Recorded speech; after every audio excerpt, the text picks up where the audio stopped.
അങ്ങനെയാണെങ്കിൽ നിന്നെ തൊട്ട് ഞങ്ങളെ അശുദ്ധമാണോടാ? മാറിപ്പോടാ. നിന്റെ അശുദ്ധമായ കൈ കൊണ്ട് നീ വെള്ളക്കലം തൊട്ടോടാ. എന്നാ ഇങ്ങനത്തെ തൊട്ടുകൂടാത്തവർമാർക്ക് വേണ്ടിയല്ല. തൊട്ടുകൂടാത്തവനെന്നാൽ വളരെ താണജാതിക്കാരൻ. ഞങ്ങൾ അവനെ തൊട്ടാലും അവൻ ഞങ്ങളെ തൊട്ടാലും ഞങ്ങൾ അശുദ്ധമാവും. ദൈവത്തിന്റെ ദൃഷ്ടിയിൽ എല്ലാവരും സമന്മാരാണ്. അതിൽ വലുപ്പ ചെറുപ്പ വ്യത്യാസമില്ല. നാം എല്ലാവരും ഒന്നു തന്നെ. ഇവിടെ വന്ന് കൈനീട്ടു. നിങ്ങൾ സത്യമായും പുണ്യം ചെയ്തവരാണെങ്കിൽ പവിത്രമായ പാതാള ഗംഗയിൽ നിന്ന് ദാഹം തീർത്തുകൊള്ളൂ. അതെ, ഇവൻ എത്രത്തോളം പുണ്യം ചെയ്തിട്ടുണ്ടെന്ന് ഞങ്ങളും ഒന്ന് കാണട്ടെ. ശരി, നിങ്ങളുടെ നാവുകൊണ്ട് നിങ്ങൾ തന്നെ സമ്മതിച്ചില്ലേ നിങ്ങൾ പുണ്യവാന്മാരല്ലെന്ന്? പറഞ്ഞില്ലേ ഇല്ലെന്ന്? ആദ്യം അവന്റെ ദാഹം തീർക്കൂ. പോയി മോന്റെ ദാഹം മാറ്റിക്കൊള്ളൂ.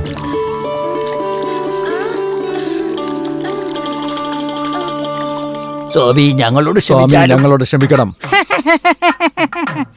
വെറുപ്പല്ലാകുന്നേ ജന്മനാ ഉള്ള ഗുണ. എലിയും പൂച്ചയും തമ്മിൽ ചേരില്ല. നായയും പൂച്ചയും ശത്രുക്കളല്ലേ? കീരിയും പാമ്പും തമ്മിൽ ചേരില്ല.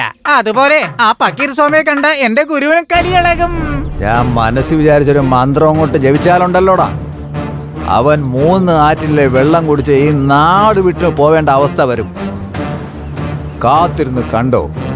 അവനെ നാണം കെടുത്തി നാട്ടിൽ നിന്ന് എങ്ങനെയാണ് പറഞ്ഞേക്കുന്നെന്ന് നിങ്ങൾ കാണാൻ പോവുക.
അയ്യോ, എന്ത് മഴയത്! അടുത്ത കാലത്തൊന്നും ഇത്ര വലിയ മഴ പെയ്തിട്ടില്ലല്ലോ. ദേവാ, അങ്ങ് എവിടെയാ? എന്ത് കളിയാ ഇത്?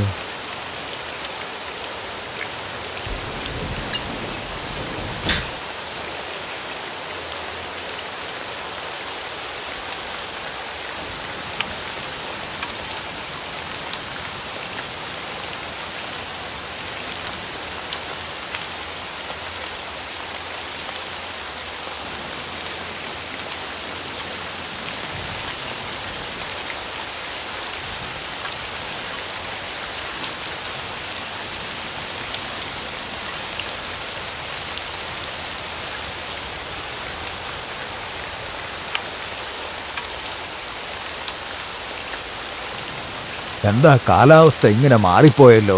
4 ദിവസമായിട്ട് മഴ ഇങ്ങനെ നിർത്താതെ പെയ്തുകൊണ്ടിരിക്കുകയാണല്ലോ. ഈ മഴയത്ത് സായി എവിടെയാണോ ആവോ? അറിയില്ല. എവിടെയാണ് സായി? എവിടെയാ ഉള്ളത്?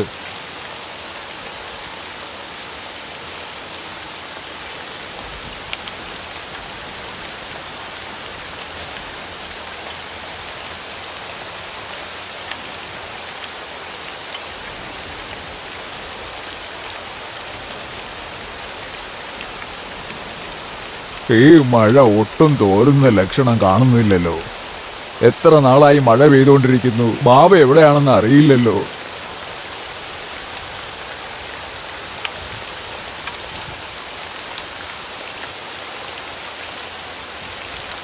ഈ മഴയത്ത് അനിയൻ എവിടെയാണോ എന്തോ.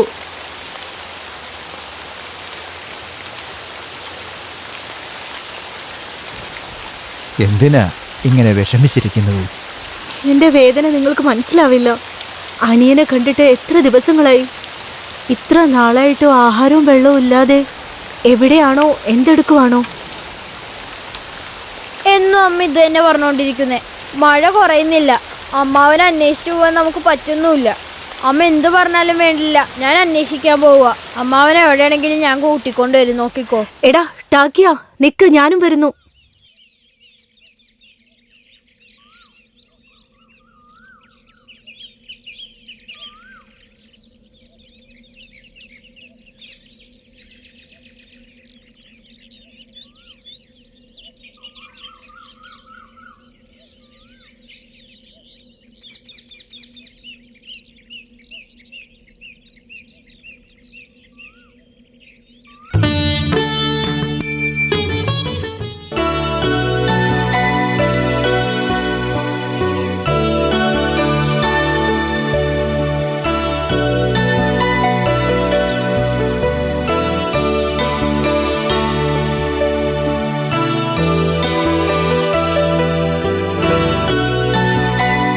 അല്ലാ മാലിക്.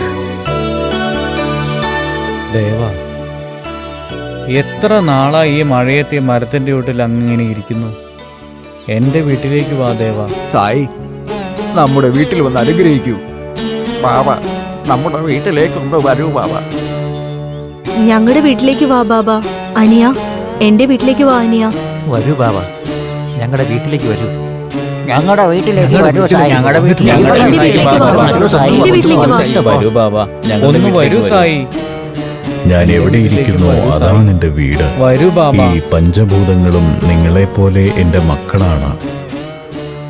ഈ മഴ എനിക്ക് ഉപദ്രവം ചെയ്യില്ല.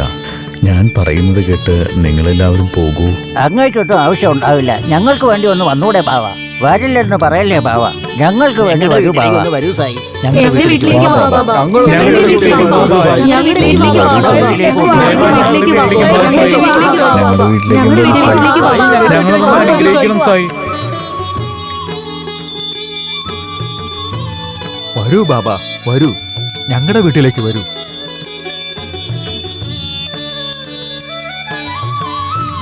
അല്ലാ മാലിക്.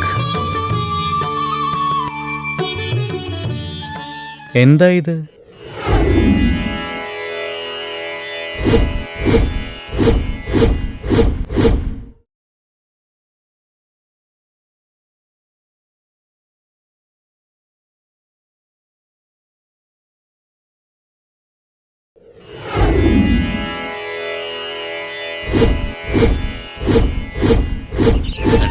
വരൂ വരൂ, പോയി നോക്കാം.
എന്താ ഇവിടെ വന്നിരിക്കുന്നത് ബാവ? ഞങ്ങളുടെ വീട്ടിലേക്ക് വരൂ. അങ്ങേക്ക് ഒരു കുറവും വരാതെ നോക്കിക്കോളാം. അതെ അനിയ, ചേച്ചി പറയുന്ന കേട്ട് ഞങ്ങളുടെ വീട്ടിലേക്ക് വാ. സായി, അങ്ങയെ ശുശ്രൂഷിക്കാനുള്ള ഭാഗ്യം എനിക്ക് നൽകൂ. എന്റെ വീട്ടിലേക്ക് വരൂ ബാവ. എന്റെ വീട്ടിലേക്ക് വരൂ ബാവ. നിങ്ങൾക്കൊന്നും ആവശ്യമില്ലെങ്കിൽ ഞങ്ങൾക്ക് വേണ്ടി വരൂ ബാവ. ഞങ്ങൾക്ക് വേണ്ടി വരൂ ദേവാ. ഞങ്ങൾ ഇത്രയും പേരുള്ളപ്പം അങ്ങേ പഴയ മസ്ജിദിൽ തനിയെ ഇരിക്കുന്നത് എന്തിനാണ് ദേവ?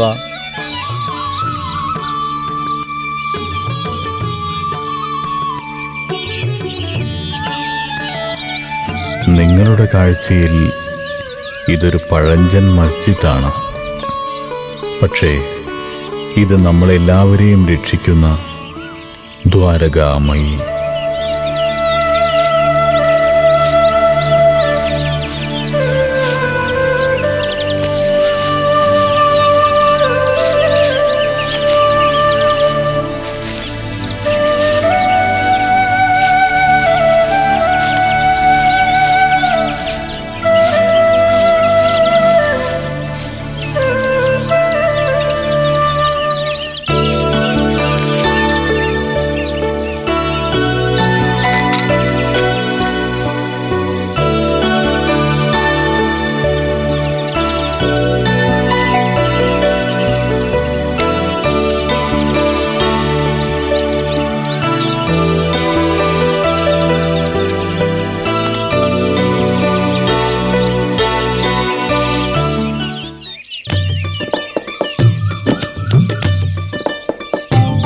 എല്ലാം നശിപ്പിച്ചല്ലോ ഈ പക്കീർ. വേപ്പുമരം മാത്രമല്ല, ഇപ്പൊ ഈ മസ്ജിദും കയ്യേറി ഈ പക്കീർ. ഈ കാര്യം നമ്മുടെ പട്ടേലിന് എങ്ങനെയെങ്കിലും അറിയിച്ചേ പറ്റൂ. വെട്ടി നുറുക്കും ഞാൻ.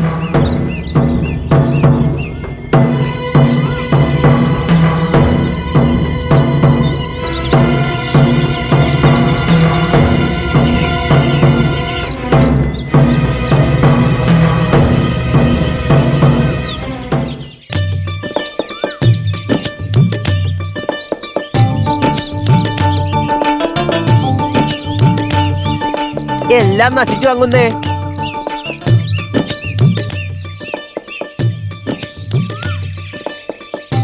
നിന്റെയോ അവന്റെയോ? അവന്റെ അല്ല, എന്റെ അല്ല, നമ്മുടെ എല്ലാവരുടെയും. മരമണ്ട, ഇങ്ങനെ വായി വരുന്നത് വിളമ്പിട്ട അവൾക്കിട്ട് ഞാൻ 2 കൊടുത്തത്. ഇനി ഇതുപോലെ നിനക്കൊക്കെ 2 തരും ഞാൻ.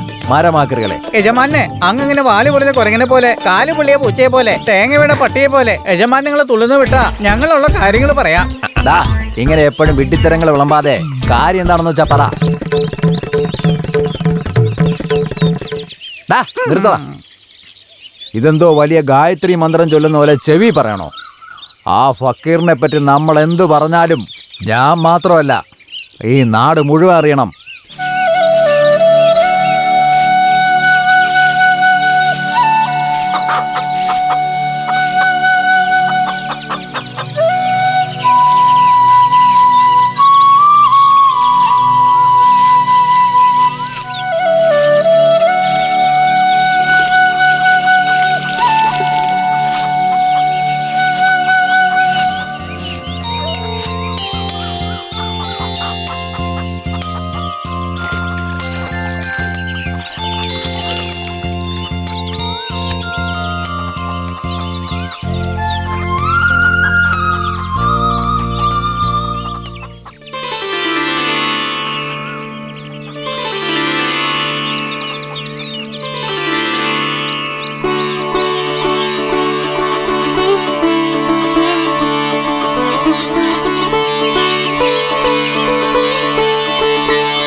ലക്ഷ്മി, ഈ പക്കീറിനെ കാണാൻ വന്നതാണോ?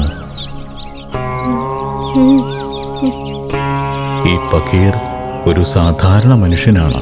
നിനക്കൊന്നും തരാൻ കഴിവില്ലാത്തവൻ. നിങ്ങൾക്ക് സേവ ചെയ്യാനുള്ള ഭാഗ്യം തരൂ ബാബ, അത് മതി എനിക്ക്. എനിക്ക് സേവ ചെയ്താൽ നിനക്കെന്ത് ലഭിക്കും?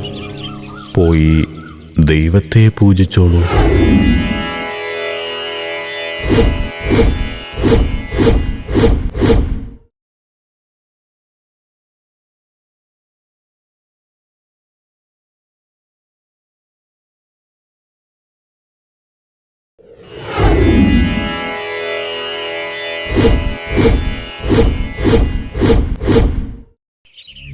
എന്റെ ദൈവം ഇവിടെയാണുള്ളത്. ആ ദൈവം അങ്ങാണ് ബാബ. അങ്ങേക്ക് സേവ ചെയ്യുന്നത് പോലും സകല പുണ്യക്ഷേത്രങ്ങളിലും തൊഴുതു വന്നതുപോലെയാ. മുക്കോടി തീർത്ഥങ്ങളിൽ കുളിച്ച പോലെയാ. ഈ മസ്ജിദാണ് ഞങ്ങളുടെ വൈകുണ്ഠം. സാക്ഷാത് അങ്ങ് ദൈവസ്വരൂപനാണ് ബാബ. അല്ലാ മാലിക്.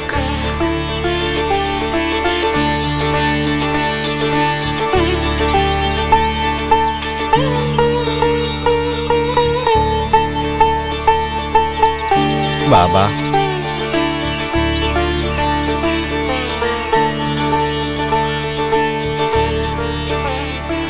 ഏത് പൂർവജന്മത്തിന്റെ ഫലം കൊണ്ടാണോ നിങ്ങളെപ്പോലുള്ള നല്ല മനസ്സുള്ളവരെ കണ്ടുമുട്ടാൻ ഭാഗ്യമുണ്ടായി. ആ ഭാഗ്യം എന്റെയാണ് ബാബ.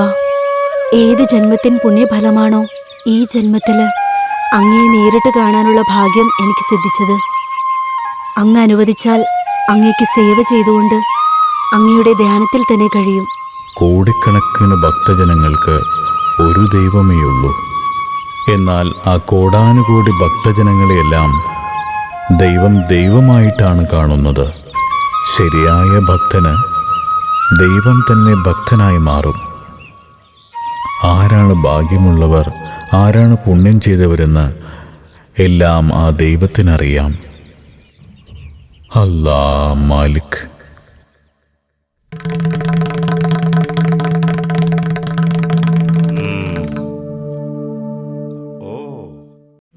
അവൻ അത്രയ്ക്കായോ? ആ ഫക്കീറിനെ മസ്ജിദിൽ കൊണ്ടയാക്കിയല്ലേ? നിങ്ങളിങ്ങനെ നോക്കിക്കൊണ്ടിരുന്നാലേ അങ്ങേര് മസ്ജിദ് തന്നെ കൈക്കലാക്കി കൊണ്ടുപോകും. ആക്രമിക്കുന്നതിന് മുമ്പ് അവനെ തീർക്കണം.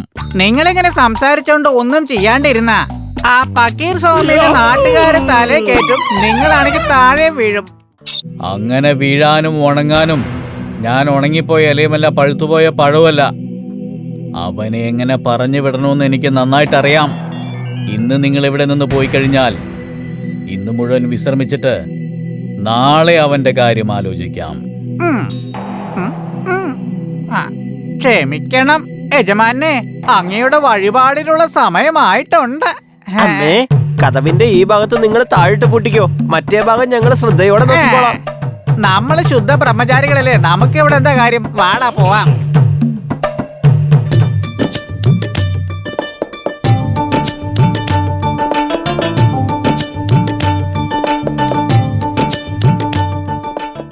ഫക്കീറേ, നിങ്ങളൊരു സാധാരണ മനുഷ്യനല്ല. നിങ്ങളുടെ സംസാരം കേൾക്കുമ്പോഴെല്ലാം ഞങ്ങളുടെ ഉള്ളിൽ ഒരു പുതിയ ഉണർവുണ്ടാവുന്നു. നിങ്ങളെപ്പോലുള്ള ഒരു മഹാനെ ദർശിക്കുന്നത് തന്നെ ഞങ്ങളുടെ വലിയ ഭാഗ്യമാണ്. നമ്മുടെ മനസ്സെങ്ങനെയാണ് അതുപോലെയാണ് നമ്മുടെ ചിന്തയും. ചിന്തകളെ നിയന്ത്രണത്തിൽ വച്ചുകൊണ്ട് കളങ്കമറ്റ മനസ്സോടെ എല്ലാ ജീവജാലങ്ങളിലും ദൈവീകത ദർശിച്ച് പ്രപഞ്ചത്തെ ദൈവമായി കണ്ട് ആത്മാവിനെ പാപരഹിതമാക്കിക്കൊണ്ട് എപ്പോഴും ഭഗവാന്റെ കീർത്തനങ്ങൾ ആലപിച്ച് കാലം കഴിക്കുന്നവൻ ഈ ലോകത്തിൽ എവിടെയായിരുന്നാലും ഭഗവാന് ചേർന്നവനായിരിക്കും. ഞാൻ പറയുന്നത് കേട്ട് ജീവിതം നയിക്കാൻ നോക്കൂ. ഫക്കീറേ, സത്യത്തിൽ നിങ്ങൾ ദൈവസ്വരൂപനാണ്. എന്നെ അനുഗ്രഹിച്ചാലും. അല്ലാ തേരാ പാലാ കരേക.